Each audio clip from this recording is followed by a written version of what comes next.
मेरी तरफ से जानी टीवी देखने वाले सभी दोस्तों को अस्सलाम वालेकुम। दोस्तों, आज की इस वीडियो में मैं आप लोगों को सैर करवाने वाला हूं जनूबी अमेरिका के जनूबी हिस्से में जंगलात से घिरे हुए एक मुल्क पेरू की। पेरू जिसकी हदूद शुमाल की जानब से इक्वाडोर और कोलंबिया, मशरक की जानब से ब्राजील, जनूब मशरक सिमत में बोलिविया, जनूब में चिली और मगरिब में दुनिया के सबसे बड़े समुंदर बहरुल काहल को लगती है। पेरू के बारे में मजीद जानने से कबल मेरी आप सभी दोस्तों से मोहब्बाना गुजारिश है कि YouTube पर मौजूद हमारे चैनल जानी टीवी को सब्सक्राइब करते हुए साथ मौजूद घंटी के बटन को लाजमी दबा दें ताकि हर नई आने वाली वीडियो आप लोगों के पास बर वक्त पहुंचती रहे। दोस्तों, पेरू का नाम एक मुकामी हुक्मरान बेरू के नाम पर रखा गया था। इस हुक्मरान ने 16वीं सदी में इन खित्तों पर हुक्मरानी की थी। इस हुक्मरान यानी बेरू की रहाइश पनामा के नजदीक खलीज सैन मैगूल के नजदीक हुआ करती थी। वैसे तो पेरू की तारीख कमोबेश 4000 साल पुरानी बताई जाती है, लेकिन यहाँ जानवरों के शिकार करने के औजारात इससे भी कदीम दरियाफ्त हो चुके हैं। अमेरिका के सबसे कदीम शहर होने का एजाज कार्ल शहर को हासिल है, जिसे 2500 कबले मसीह में 160 एकड़ के रकबे पर बसाया गया था। आज ये शहर सफाई हस्ती से बिल्कुल मिट चुका है, मगर पेरू के सूबा ब्रांका में मट्टी से उठे टीले आज भी माजी की दास्तानें बयान करते हैं। पेरू में 3200 साल कबले मसीह की एंड्रियो तहजीबें आज भी पाई जाती हैं। 6वीं सदी से 11वीं सदी तक पेरू की सरजमीन पर वारिस सल्तनत कायम रही। 11वीं सदी से 14वीं सदी तक यह खित्ता कोज़को सल्तनत का हिस्सा रहा। 12वीं सदी में अमेरिका में एक नई कौम अपनी फतूहात का सिलसिला जारी रखे हुए थी। ये कौम कोलंबिया से एक नई तहजीब, नया मजहब लेकर उठी और 14वीं सदी के आखिर में पेरू तक मुकम्मल काबिज हो गई। और फिर यहाँ दौर शुरू हुआ यूरोप की एक ताकत स्पेन का। हिस्पानियों ने जब उंदलस का खात्मा किया तो इनके अंदर दुनिया फतह करने का एक जज्बा पैदा हो चुका था।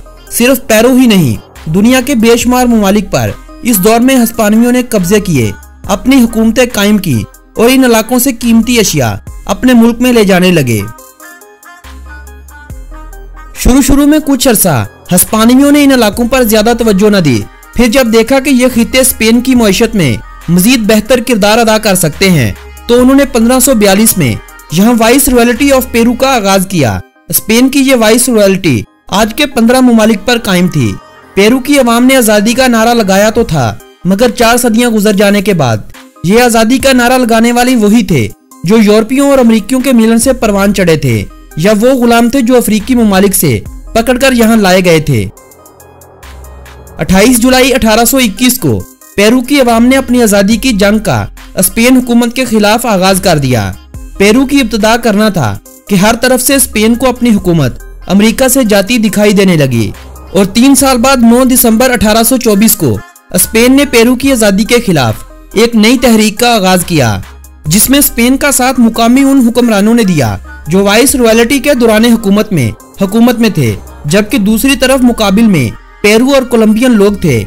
इस जंग को पेरू की खूनी जंग कहा जाए तो यह भी कहना गलत ना होगा, लेकिन यह जंग पेरू की आवाम के लिए नहीं बल्कि हिस्पानियों के लिए खूनी साबित हुई, जिसमें स्पेन के हजारों फौजियों को मार दिया गया, जबकि 3500 के करीब हिस्पानवी फौजियों को कैद भी कर लिया गया था। कई सालों से जारी जंग का खात्मा 1870 की दहाई से कबल ही हो गया था, मगर पेरू को आजादी 14 अगस्त 1879 को नसीब हुई। आजादी के बाद पेरू, बोलिविया और चिली के दरमियान सरहदों के तनाजात ने जन्म लिया। सरहदी हदूद के लिए इन ममालिक के दरमियान कई मरतबा जंगें हुई। 1929 में दुनिया भर में एक मुआशी बहरान ने जन्म लिया जो इन ममालिक को भी मुतासर कर गया। 1930 में फौजी बगावत हुई जिसने पूरे पेरू पर कब्जा जमा लिया। 1979 में पेरू में कई दहाइयां बाद इलेक्शन हुए और हुकूमतें अपने काम करने लगी। तब से आज तक पेरू में जमहूरी निजाम चल रहा है। आज के पेरू का कुल रकबा 12,85,216 मरबा किलोमीटर है और यह मुल्क अपने रकबे के एतबार से दुनिया का 19वां बड़ा मुल्क है, जबकि इस मुल्क की आबादी 2018 में लगाए गए एक अंदाजे के मुताबिक 3,21,62,184 अफराद थी और आबादी के हवाले से इस मुल्क का दुनिया भर में 43वां नंबर था। आजादी के बाद इस मुल्क को रिपब्लिक ऑफ पेरू का नाम मिला। हिस्पानियों से ये मुल्क तो आजाद हो गया, मगर स्पेन के तालीमी निजाम और दीगर अमूर में ये लोग जकड़ कर रह गए। हिस्पानवी आज भी इस मुल्क की कौमी और सरकारी जुबान का दर्जा रखती है। मुल्क के 84.1% लोग आज भी इसी जुबान का इस्तेमाल करते हैं, जबकि 13% केचुआ जुबान का इस्तेमाल करने वाले अफराद हैं। ये लोग केचुआ कौम से ताल्लुक रखने वाले हैं, जो अपनी मादरी जुबान को खोना नहीं चाहते। आज मुल्क में तब्दीली आने के बावजूद भी सरकारी जगहों के अलावा ये लोग अपनी मादरी जुबान को ही तरजीह देते हैं। 1.7% आइमारा जुबान का इस्तेमाल करने वाले लोग भी यहाँ बसते हैं। 1.2% दीगर जुबानों का इस मुल्क में इस्तेमाल किया जाता है। ये जुबानें दीगर ममालिक से आकर पेरू में बसने वाले लोग इस्तेमाल करते हैं, या वो लोग हैं जो आज भी अमेज़न के जंगलों में अपनी जिंदगियां गुजार रहे हैं। मसीहत इस मुल्क का सबसे बड़ा मजहब है। मसीहत के फिरके रोमन कैथोलिक को इस मुल्क की 74% आबादी मानती है। 14.1% प्रोटेस्टेंट, 5.1% ऐसे हैं जिनको कोई भी मजहब नहीं, जबकि 4.8% दीगर मज़ाहब के मानने वाले लोग यहाँ बसते हैं। दीगर मज़ाहब के मानने वालों में बुद्ध मत के मानने वाले, यहूदी, बहायत के पैरोकार और मुसलमान हैं। मुसलमानों की तकरीबन 6000 लोगों की तादाद पेरू के दारुल हुकूमत में मुकीम है। लीमा पेरू का दारुल हुकूमत और सबसे बड़ा शहर होने का एजाज रखता है। यह शहर पेरू के सूबा लीमा में 15 जनवरी 1835 को एक हिस्पानवी लीडर पेजारू ने तामीर करवाया था, मगर आज का ये लीमा शहर 2672 मरबा किलोमीटर रकबे पर फैल चुका है और ये शहर अपने अंदर तकरीबन 97,52,000 अफराद को समोए हुए है। वक्त के लिहाज से पेरू पाकिस्तान से 10 घंटे पीछे है। यह मुल्क पाकिस्तान से 15,646 किलोमीटर की दूरी पर वाक़या है। पाकिस्तान में पेरू की एम्बेसी तो नहीं, अलबत्ता इस्लामाबाद में मौजूद पेरू के कौंसलेट ऑफिस से पेरू का वीजा हासिल किया जा सकता है। बहुत से यूरोपीय ममालिक और अमेरिकी ममालिक में रहने वाले अफराद को पेरू में दाखिले के लिए वीजे की जरूरत नहीं होती। चाहे आप पाकिस्तान से हैं या इंडिया से और आपके पासपोर्ट पर यूएस वैलिड वीजा है, तो आप पेरू का सफर कर सकते हैं। पेरू के जंगलात और पानियों के खजाने पेरू के तरक्की के राज बने हुए हैं। पेरू की बिजली की जरूरियात को पूरा करने में 2 ज़राए का इस्तेमाल किया जाता है, एक पानी और दूसरा कुदरती गैस। कुदरती गैस से इस मुल्क में पैदा होने वाली बिजली 44.53% है, जबकि हाइड्रो पावर सिस्टम से तैयार होने वाली बिजली 54.79% है। मुल्की जरूरियात को पूरा करने के बाद 32,000 किलोवाट हमसाये मुल्क इक्वाडोर को भी बिजली बेची जाती है। मुल्क में हर तरह का मौसम होने की वजह से और आबपाशी का निजाम बेहतर होने की वजह से ज़राअत भी मुल्की माइशत में एक किरदार अदा करती है। पेरू अपनी आला दर्जे की कॉटन के हवाले से पूरी दुनिया में मशहूर है, जबकि यह मुल्क कॉफी, गन्ना, चावल, आलू, केला, आम, अंगूर, गंदम और कोका की पैदावार के हवाले से मुल्की माइशत को सहारा दिए हुए है। पोल्ट्री, गोश्त, डेयरी मसनूआत, भेड़ों की ऊन और मछलियों की फरोख्त भी खासी बड़ी मिकदार में की जाती है। पेरू की खुशहाली के पीछे इन सब से हटकर वो ज़राए हैं जो किसी भी मुल्क को सोने का बना सकते हैं। तांबा, सोना, सीसा, जिंक, लोहा, चांदी, कुदरती गैस और क्रूड ऑयल ही वो ज़राए हैं जो लाखों नौजवानों को रोजगार देने के साथ साथ इस मुल्क की खुशहाली का अहम राज है। सियाहत का शोबा इस मुल्क की मईशत को बढ़ाने का तीसरा बड़ा जरिया है। सियाहत के शोबे से पेरू की 11% आबादी जुड़ी हुई है। 2000 में गुरीला कार्रवाइयों की वजह से सियाहत बहुत ज्यादा मुतासिर हुई थी, मगर आखिरी 6-7 सालों से हर साल लाखों की तादाद में इजाफा देखने को मिल रहा है। साल 2017 में इस मुल्क में आने वाले गैर मुल्की सियाहों की तादाद 38,35,000 अफराद थी। मुल्क का 74% रकबा अमेज़न के जंगलात ने अपने घेरे में ले रखा है। एडवेंचर के शौकीन हजरात इन जंगलात में छुट्टियां गुजारने की गर्ज से इस मुल्क का सफर करते हैं। +51 इस मुल्क का कॉलिंग कोड और PE इस मुल्क का कंट्री डोमेन नेम है। पेरू की करेंसी को सोल कहा जाता है। इस करेंसी का पेरू में आगाज साल 1991 में किया गया था। इससे पहले इंटी इस मुल्क की करेंसी को कहा जाता था। आज इनका एक सोल पाकिस्तानी 37.39 रुपयों के बराबर, जबकि 22.13 इंडियन रुपयों के बराबर है। जानवरों की अफजाइश के लिए बहुत मौजू होने के सबब यह मुल्क हजारों इकसाम के जानवरों से भरा पड़ा है।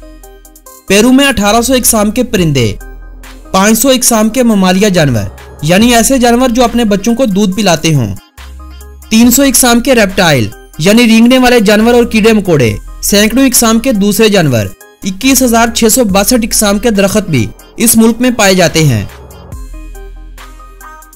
तालीम की शरह इस मुल्क में 92.9% है। प्राइमरी और सेकेंडरी तालीम सरकारी इदारों में बिल्कुल मुफ्त और लाजमी करार दी जा चुकी है। इंसानों की औसतन उम्र इस मुल्क में 75 साल होती है। पेरू के बारे में अगर दिलचस्प हकाइक की बात की जाए तो पूरी दुनिया का 1/3 एल्पा इसी मुल्क में पाए जाते हैं। एल्पा भेड़ों की एक किस्म होती है। इनके जिस्म ऊन से लदे हुए होते हैं। एल्पा से मुशाबत रखती जानवरों की एक किस्म वैक्यूना भी काफी मिकदार में इस मुल्क में पाई जाती है और इसी जानवर को पेरू का कौमी जानवर होने का एजाज हासिल है। ये जानवर 22 मुख्तलिफ कुदरती रंगों में पाया जाता है। इस जानवर की ऊन दुनिया की सबसे महंगी और कीमती ऊन तस्वर की जाती है। सॉकर और वॉलीबॉल इस मुल्क में सबसे ज्यादा और शौक से खेली जाने वाली खेलें हैं, जबकि दीगर मकबूल खेलों में tennis, bull fighting, racing, rugby union, basketball और शूटिंग शामिल है। पेरू की आवाम सॉकर से किस हद तक लगाव रखती है, इसका अंदाजा आप इस बात से लगा लीजिए कि 1964 में अर्जेंटीना और पेरू के दरमियान एक सॉकर मैच जारी था, जिसमें रेफरी के गलत फैसले ने तमाशाइयों को आपे से बाहर कर दिया। मैच का वक्त अभी खत्म नहीं हुआ था कि अर्जेंटीना और पेरू के तमाशाइयों के दरमियान एक फसाद खड़ा हो गया, जिसमें 300 से ज्यादा तमाशाई अपनी जिंदगी की बाजी हार गए और 500 से ज्यादा तमाशाई गहरे जख्मी हुए थे। दुनिया की तारीख में किसी खेल के दरमियान यह उस वक्त पहला इतना बड़ा हादसा था जिसने तमाशाइयों को खेल के मैदानों से दूर करना शुरू किया था। पूरी दुनिया में जापान के बाद सबसे ज्यादा डॉल्फिन मछली का गोश्त पेरू में ही खाया जाता है। अमेज़न का जंगलात पेरू के 74% रकबे को अपनी लपेट में लिए हुए है, जबकि इन जंगलात का 60% हिस्सा ब्राजील, 13% हिस्सा पेरू, 10% हिस्सा कोलंबिया, जबकि बाकी 17% हिस्सा वेनेजुएला, इक्वाडोर, बोलिविया और 3 मजीद मुल्कों तक फैला हुआ है। यूनाइटेड नेशन ने 2013 में पेरू को कोकीन की पैदावार के हवाले से दुनिया का पहला मुल्क माना था और बताया गया था कि पेरू में 2 लाख से ज्यादा लोग मंशियात के इस शोबे से जुड़े हुए हैं। हर साल $1 बिलियन कोकीन एक्सपोर्ट करके पेरू कमाता है। सोने की पैदावार के हवाले से पेरू दुनिया का 6ठा बड़ा मुल्क है। पेरू दुनिया में कॉफी पैदा करने वाला 8वां बड़ा मुल्क है। पेरू में मौजूद National University of San Marcos को अमेरिका की सबसे कदीम यूनिवर्सिटी माना जाता है, जिसे 12 मई 1551 को तामीर किया गया था। दुनिया का सबसे बड़ा सहरा तो अफ्रीका में है, लेकिन दुनिया का सबसे ऊंचा सहरा पेरू के जनूबी हिस्से में वाक़या है। पेरू में कमोबेश 300 मुख्तलिफ इकसाम के आलूओं की काश्त की जाती है। कहा जाता है कि पूरी दुनिया में आजकल काश्त होने वाले आलूओं का माजी पेरू से जुड़ा हुआ है। पेरू में 7 रंगों पर मुश्तमिल एक पहाड़ है, जिसे दीगर ममालिक से आने वाले सयाह देखना बहुत ज्यादा पसंद करते हैं। इस पहाड़ को रेनबो माउंटेन कहा जाता है।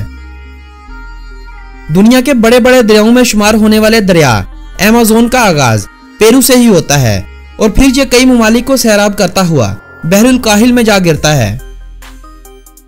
पेरू में मकई की 55 इकसाम काश्त की जाती हैं, जो जायके और रंग दोनों में अलग अलग होती हैं।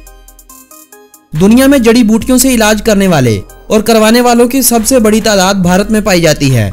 भारत के बाद सबसे ज्यादा हकीमों का एजाज पेरू के पास है, जहां लोग जड़ी बूटियों से इलाज करवाने को आज भी फोकियत देते हैं। सिलसिला कोह हिमालय के बाद सिलसिला कोह इंडीज दुनिया में दूसरा सबसे बुलंद तरीन पहाड़ी सिलसिला है, जो पेरू से गुजरता है। दोस्तों, ये थी दिलचस्प मालूमात पर मबनी पेरू के बारे में एक प्यारी सी वीडियो। अगर ये वीडियो आप लोगों की मालूमात में इजाफे का सबब बनी हो तो इस वीडियो को अपने अजीजो अहबाब के साथ व्हाट्सएप और फेसबुक वाल पर शेयर करना हरगिज न भूलें। मेरी हौसला अफजाई के लिए लाइक और कमेंट जरूर कर दें। मिलेंगे ऐसी ही एक दिलचस्प और मालूमाती वीडियो के साथ। तब तक के लिए अपने इस दोस्त को दें इजाजत। अल्लाह निगहबान।